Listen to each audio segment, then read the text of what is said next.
Val? Yes, hopefully you can see them now. Yes, here we go. Let's go for the 20-minute workout. Excellent. Okay, are you all revved up? Hello and welcome everybody. I'm Val Jonas and I'm delighted to have the opportunity to share my thoughts on changing risk. So recently, I've been thinking about how important it is to energize risk. And so that's what my presentation is all about. I'm sure that all of you risk professionals out there are very experienced at running risk workshops. So I thought that in order to energize risk, I would instead run a risk workout. Maybe that's something you can think of going forwards to get people really enthused about going into sessions talking about risk. So here goes. So first of all, my first slide. So here you can see a picture of me energized. Now you can see the smile on my face. I've just spotted the finish line on the Great North Run this year, but I'm going to come back and talk a little bit more about that later. First of all, I want to wind back 18 months when my view of risk changed after attending a workshop of about 80 people in London. We were all risk people, and the reason we were there was we were going to talk about what was the role of a risk professional. And I'm sure that's probably the sort of thing that you've asked yourself over time. And it was really an extraordinarily insightful day. As time went on, we realized that there were quite different views of what a risk professional actually is. And as the afternoon wore on, we realized that they were almost like we were on two sides of the room. On one side, we were people focusing on supporting the risk process, ensuring compliance and managing risk, supporting teams in their focus on risk and risk mitigation, and making sure risk got done, risk management got done. And then there was the other side of the room. And there we had risk professionals who said, well, we actually need to change the way we think about risk, the way we look at risk, and look more to the future, understand what's happening and what we're going to do about the fast-moving change and uncertainty that we face in today's world, and also tuning into where their organization and the environment in which they are working is moving. So what does the future mean for our organization? How are we going to tackle the change and the uncertainty that we can see coming towards us, or maybe that we're not seeing, and that we need to actually open our eyes to looking ahead? And I think there was also some discussions that we had over how we tackle engaging senior managers, and I'll come back to that a bit later. So from the point of view of all these people in the room, I could see both sides of the picture. It was interesting that even though I could see on the one side the management of risk is absolutely fundamental, it's part of the rules in which you run your business. You actually have to ensure that you're dealing with all those uncertainties. But the way I felt was a completely different level of energy when I was debating and talking about the forward view. And I thought this might be a clue as to how we energize our looking at risk in our organizations. So of course we need to manage risk, focus on compliance, controls and so on, but we also need to inject some energy into risk thinking.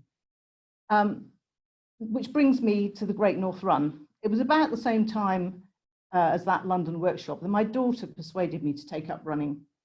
And first of all, we did a simple 5K park run, and we went on to a 10K charity run. And finally, a few weeks later, I was elated to be able to join 50,000 people to run the biggest half marathon in the world.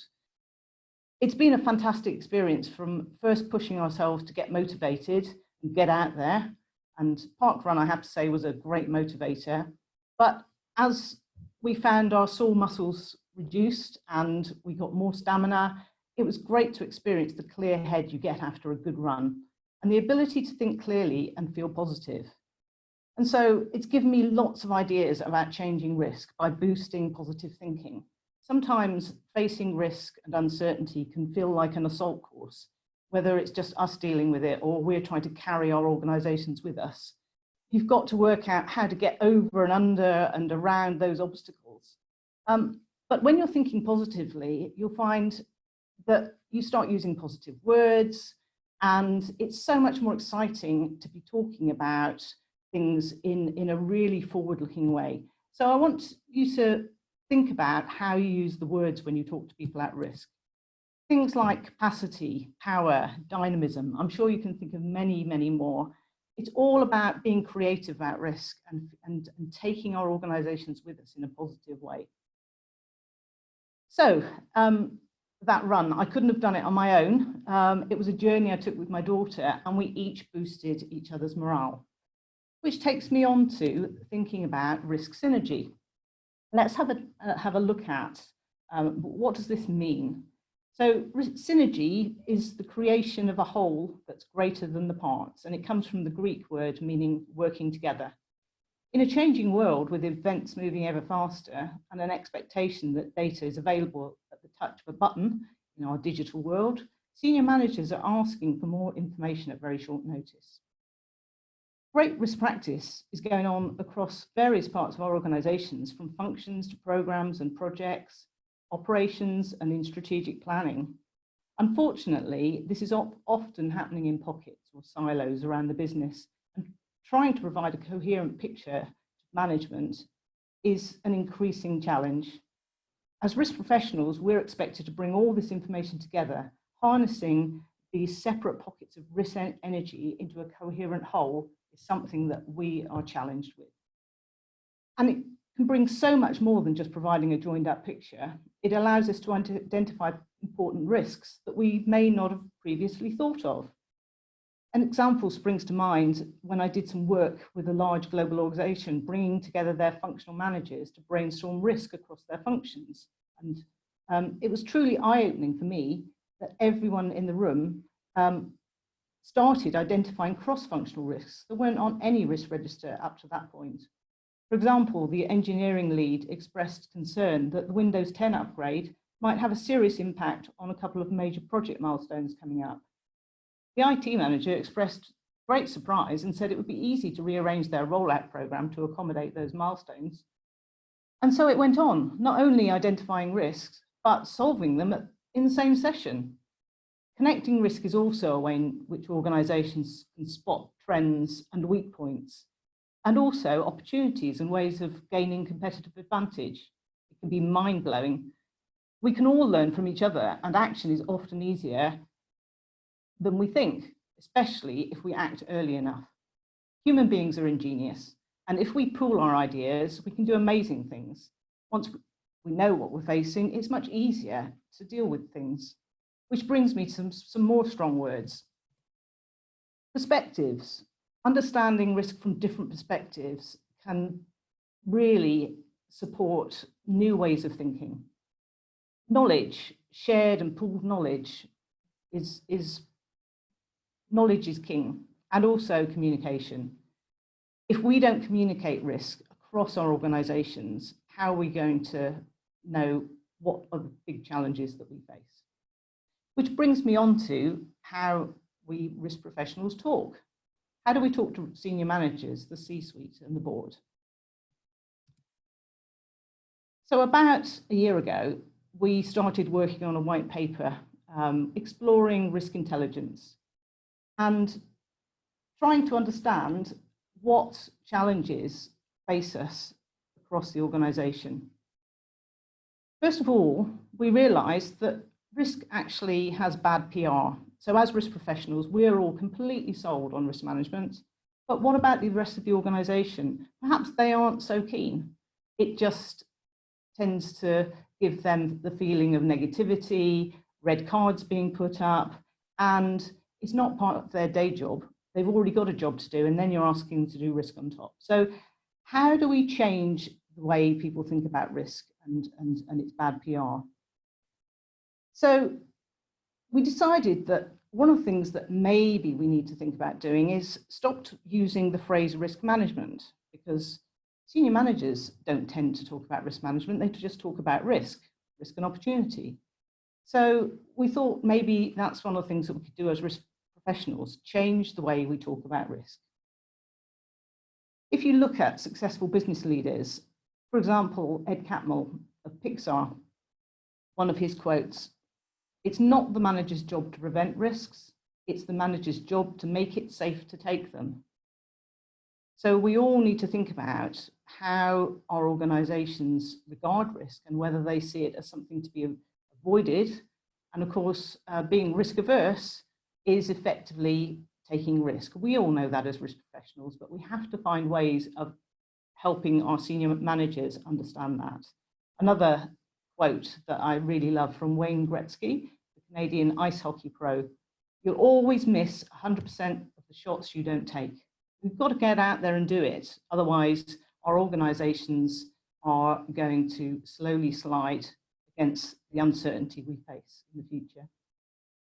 So I'm sure any manager would agree that you need to manage risk, but it's bigger than that. As risk professionals, we can deal with the negative view of risk and change it for the better, seeing it as a new approach to business. By tuning into C-suite thinking, we can engage from the top down.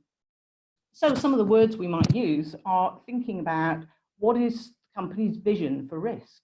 How does risk align with your values? What kind of risks should we take? What are the opportunities? What risks do we really not want to take? So you could take an example of two businesses in the same sector, a couple of airlines. If you look at a budget airline, then they have a very different view of the values that they have and how they treat customers than an elite carrier. So a budget airline, they don't really focus that much on customer service. Their values are around making it as cheap as possible to fly, whereas an elite carrier really needs to make sure they look after their customers. So even though they're in the same business, they have different values, they have a different vision for risks, and their results are based on different priorities in terms of how they're actually planning and taking risk. Okay, so we've looked at 3 different levels. We've looked at being creative as risk professionals, that's energizing ourselves.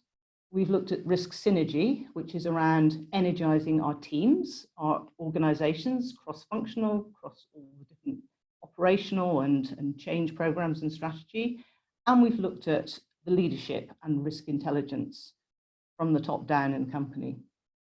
So why do we do all this? Well, we want to achieve risk success. And risk success is all about, in my opinion, positive risk thinking. Change the way we think about risks from a negative to a positive, and people will go with you. They will start believing with you. Explain to people that risk is a positive force for good. It can do many, many good things. It's the sort of thing that will allow you to be competitive. Look for risks that are that your organization can take better than your competitors. There's your competitive advantage. So it's not all about managing risk, it's also about taking risk. And look into the future, look far into the future, look at the assault course in front of you. What are the brick walls? And if you plan far enough in advance, you can shape the organization of your organizations. Now, what senior manager, what person in C-suite would not want help with shaping the future of risk and the risk that the organization faces? So once again, some words to think about. We need to make good risk-based decisions. We need to be decisive. You can only be decisive if you're confident about what you can see coming up in the future. And also, being decisive is important when you maybe find that things aren't going quite as planned or something unexpected comes up. The more ready you are and confident you are in understanding what the future looks like, then the more decisive you can be in taking fast decisions. And we know these days with the internet and social media that managers and organizations need to be very fast in responding to events because social media will be there before you. You've got to be ready. Another thing that we all know is vitally important is innovation. Good risk thinking, positive risk thinking, forward risk thinking allows you to be innovative. It's really the way that you energize your teams and give them confidence that they can come up with ideas, manage the risks around those ideas, look for opportunities. That gives you the ability to be innovative. It's a way of future-proofing your organizations. So let's summarize. It's time to get energized. I've got 3 things that I think it might be useful for you to go away and think about. First of all, when you're talking, how do you come across? Are you sending positive risk vibes? Are people feeling energized by the way you're suggesting they approach risk? Or are you sounding negative? Do they think you're going to come and put a red card up, tell them that they've got to do all those sort of boring things that they think are associated with the risk? Secondly, be curious about the future. Curious is a lovely word. I think we should all be looking to see, what are the things that I could achieve? What are the opportunities out there? And of course, what are the risks? And we will have to manage them.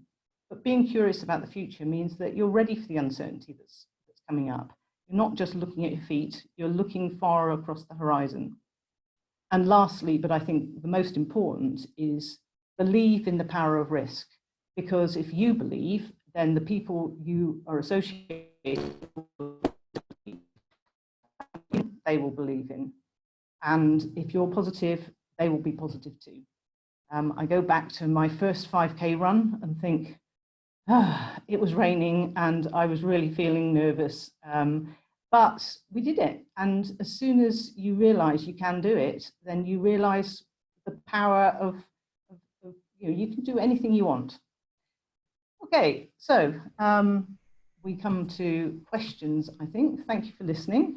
If you're interested, you can download our white paper from our riskdecisions.com website. And if you enjoyed my talk, then connect to me on LinkedIn, Jonas. Thank you very much. Excellent. Val, thank you very much for your presentation. It certainly has made me think about more carefully the words I use when writing articles about risk management. I want to kick off the Q&A session with one of my own questions, and then I will work through the questions that are being posed by the audience. You mentioned earlier that we must stop using the phrase risk management. And there's been quite a lot of discussion around the risk manager's job title, that the word risk has negative connotations, as you touched upon earlier. But one risk manager I've spoken to recently, who I put this idea to and asked, well, should we ditch risk from the job titles, disagreed and said that the problem actually lies with the risk managers themselves and how they implement, apply and deliver risk management. But surely, if the word risk does have negative connotations, ditching it from the job titles has got to be a positive way forward. What's your view on that? Well, that's a very interesting one, because when we embarked on the white paper, we had exactly this discussion.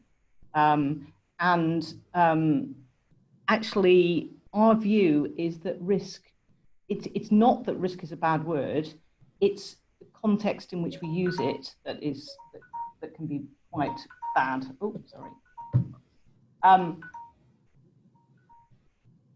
It's the context in which we use it that makes it negative. And it was actually the phrase risk management that we said we had to stop using, or at least only use in very sparing and sensible places. And for example, we looked at what we're called risk decisions. Now, managers, and when you go into a workshop, or in this case, maybe a workout, talking about risk actually does energize people. People like talking about risk. They like talking about problems, how to solve them.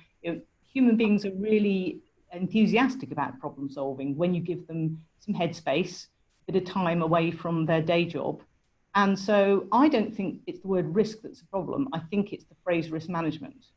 And I also think it's the fact that we're only just starting to understand that the whole kind of compliance side of risk is very important. It's absolutely vital that we have controls and that we maintain safety, and we also ensure our businesses are fit for purpose and abide by the rules of organizations and the industry that we work in. But we need to kind of separate that on one axis where we have compliance and the rules by which we engage in business, and the other axis, which is risk and the whole innovation piece. So it's, and when I do senior management sessions, masterclasses, in which we explore those two axes of risk, the compliance side and the more energized risk and innovation side. So I don't actually think it's a problem, the word risk. I think it's risk management and risk managers that are the problem. I think, I mean, risk professional is better because it's actually saying that, you know, I am somebody who's leading the way on risk. But yeah, I mean, that's my view, is that if we drop the word risk, then I think we just confuse people. Excellent. And now for a question from a member of the audience who is asking, how does one explain the difference between risks and opportunities to stakeholders? Do we mean by taking a specific risk, we can grab an opportunity? Well, I have some really strong views on opportunities, and I know not everybody agrees with me. I think we have serious problems with opportunities because we often take them automatically, we build them into our plans, and actually they end up possibly becoming risks because you've actually already taken an optimistic view of how you're going to do something or run something, or how you know, that opportunity can be materialized. Now, of course, we need to take opportunities, but there's a whole mindset around opportunities that I think we need to work on. That managers, as soon as you mention an opportunity, your manager will automatically have built it into the plan and assumed it's going to happen. And then if you don't achieve that opportunity, it's just become a risk. So the psychology around opportunities is a very tricky one. My preference is to just look at everything going forward as uncertainty, and, you know, along the lines of ISO 31000, where it could be a positive uncertainty or a negative uncertainty, but it could be partway between the two. So, for example, one of the things we've done recently is help people describe risk in terms of, you could save some time, but it might cost you more money. Well, you know, if you take that opportunity, it's a threat to budget, but it's an opportunity in terms of time. So I think threats and opportunities are quite subtle things, and as risk professionals, we need to treat them with great care and be careful that we don't make these things appear cut and dried, because somebody who thinks an opportunity is cut and dried has just immediately turned it into a risk. So that's you know, that's where I think that separating out risk workshops from opportunity workshops, or if you look at them together, you should always look at opportunities first, because then if it appears that that's something you should take, then maybe you should think about the risk of not achieving that opportunity. So there's a lot of subtlety, and we need to guide our organizations through that difficult minefield of opportunities. Excellent, thank you, Val. Another question from a member of the audience is, how do you personally apply the principles that you've presented in your own organization? And to extend on that, what's the end result? What's the outcome? Well, that's a lovely question. Thank you. So the values in our organization that we abide by are stronger together, adventure, trusted, and considerate. And one of the things that we do is apply risk along the lines of those 4 values. So adventure, we see taking risk as important. We do take risk. We've just opened an office in Canada. We're really excited about it. It's completely energized our organization, even though it's an unknown. It's meant an awful lot of hard work.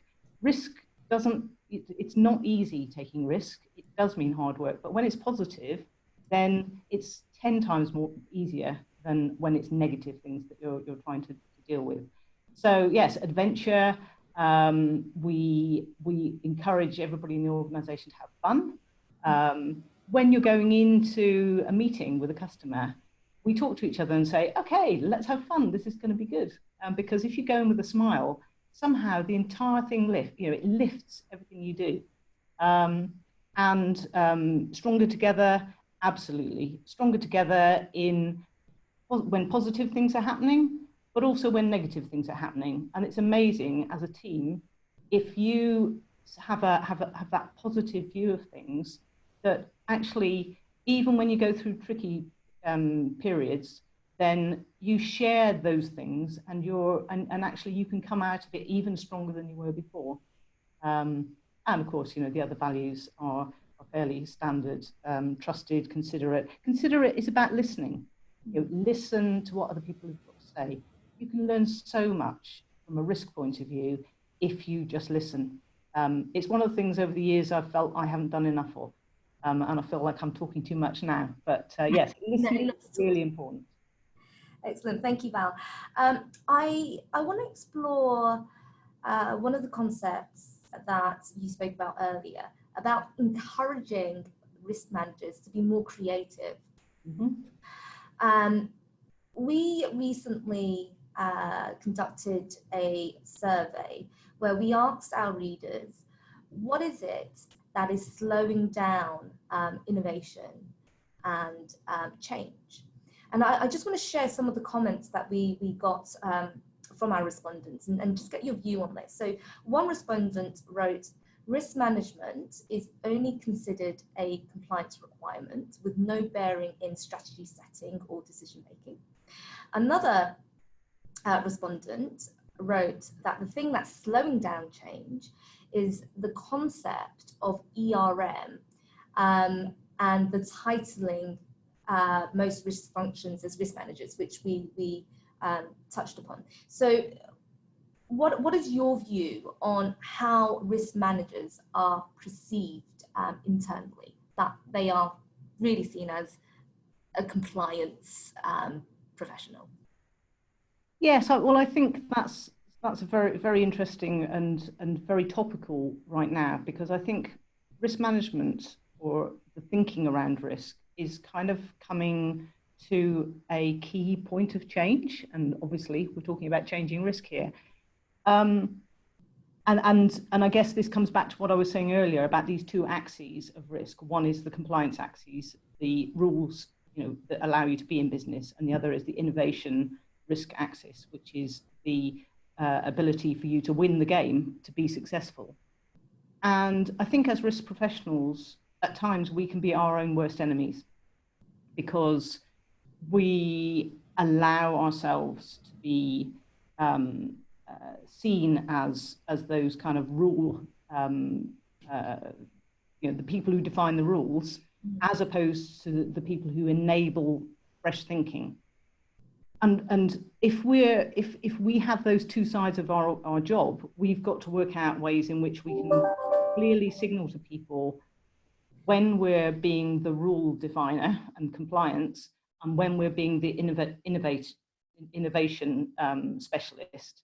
And maybe there's the way we have to change risk is we split those things into different roles, so that we aren't compromised. One of the ways I think which we allow ourselves also to be pushed down in an organization is that people constantly say things like, well, what's the value of risk? Prove to me the value of risk. And what I say is, why do I have to prove the value of risk to you? Is risk just not something that, is it not something that everybody just agrees you do need to tackle? And and another opinion I have around how we're failing on looking at innovation is that we have to take the fear factor out of this. Risk is associated with fear.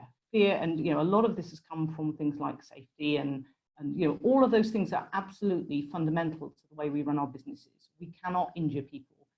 We cannot allow viruses and cyber threat to impact our organization. We have to protect our organizations from all of those things.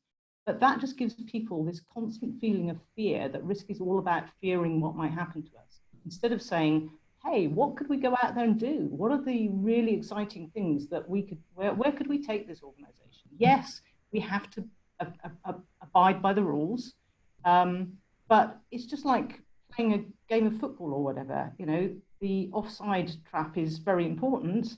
You're not going to score a goal if you've been caught offside, but if you don't go out there and go for goal, then you're never going to win. So it's about having those two different aspects that you need to think about, and preventing or encouraging people to look into the future without fear. Look into the future and see what's there. Okay, you might see some things that you don't like, but then you've got the ability to do something about it. It's my whole philosophy in life is, as soon as I know about a problem, I'm there solving it. So the more we look into the future and we look at how could we innovate, and people are amazing. People really can solve enormous problems, and they can solve them, especially if they work together. Excellent. I'm going to squeeze one more question in now, and it's an extension to the survey. So we spoke about the sort of internal perception that internal stakeholders might have of risk managers, i.e. being compliance driven. But another pain point that our readers express quite often is that there's an issue with external stakeholders also. And it's mainly around, this is an insurance question, so I'll read what the respondent has written here. And they say, the first thing that's slowing down change is the insurance industry, i.e. the brokers, the insurers and reinsurers not understanding that risk management is a lot more than just buying insurance. I mean, do we need to speak to external stakeholders differently? Is that sort of education a more sort of long-term project? How do we handle that? How do we change the idea that external stakeholders see risk managers as just buying insurance? Yeah, I think that's already changing, actually. I've had some very interesting discussions with people in the last few months around things like cyber risk and safety risk and so on, where I think that the insurance industry is much more ready to come to discussions around the whole kind of stakeholder, the requirements of organizations. Because if you take something like cyber risk, then as an organization, you want to protect against it. There is no doubt that it's an absolutely fundamental risk that you have to ensure that you're protected from. And there are organizations out there that specialize in helping you. But ultimately, you need that final umbrella, which allows you, if you are the unlucky one, or get hit first, or events just happen, then insurance is absolutely key, and it's about having that joined up and grown up decision from the organization's point of view, through the experts all the way to the insurance level, because you need all of those levels. I think one of the problems we have is that people are not allowing enough time to have those discussions, and there's a sort of a level of again, maybe not fear, but just uncomfortableness about talking about things that perhaps they're not 100% sure that they understand fully, or that if you're trying to enter into a contract with somebody, then our whole reticence about open conversations when we're then going to have to go into some commercial discussion, because the insurance industry welcomes people managing risk, in my view, because it reduces the cost of payouts, or at least if they're not welcoming it, then they should be. So I think it's the external stakeholder question is really about us just having, as risk professionals, being more confident that you can put those things on the table, you can discuss them, and in the end, yes, you might need to go into some hard-nosed discussions and about exactly who's responsible for what. But in my opinion, I think that those stakeholder discussions are a growing part of our risk professionals' lives, and we need to get used to it and get comfortable with it. Excellent. Val, thank you so much for your time and insights. Your presentation has certainly given me a mental workout. That brings us to the end of this session. Our next presentation will be led by John Ludlow, the CEO of ERMIC, and Julia Graham, the Deputy CEO of ERMIC, who will present on the boardroom perspective on risk. That will be taking place at midday. And I look forward to welcoming you back then. Thank you. Thank you, everybody.